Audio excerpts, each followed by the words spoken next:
আজকে আমরা একটা সিম্পল স্ট্রাকচারের মাধ্যমে অনেক অর্থাৎ শত শত সেন্টেন্স তৈরি করতে পারবো। আজকে আমরা শিখব লেট অ্যালোনের ব্যবহার। লেট অ্যালোন ব্যবহার করে আমরা শত শত সেন্টেন্স আমরা ইংরেজিতে তৈরি করতে পারবো। এবার আসা যাক, যেমন আমি বাংলা বলতে পারি না, ইংলিশ তো দূরের কথা। আমি কলকাতা যেতে পারি না, দিল্লি তো দূরের কথা। আমি মাছ কিনতে পারি না, মাংস তো দূরের কথা। আমি মোবাইল কিনতে পারি না, বাইক তো দূরের কথা। এই ধরনের বাক্যগুলো আমরা একটা সাধারণ স্ট্রাকচার ব্যবহার করে আমরা ইংরেজিতে ট্রান্সলেশন করতে পারবো। যেমন আমি বাংলা বলতে পারি না, ইংলিশ তো দূরের কথা। I can not speak Bengali, let alone English.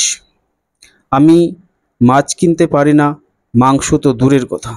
I can not buy fish, let alone meat. আমি মোবাইল কিনতে পারি না, বাইক তো দূরের কথা।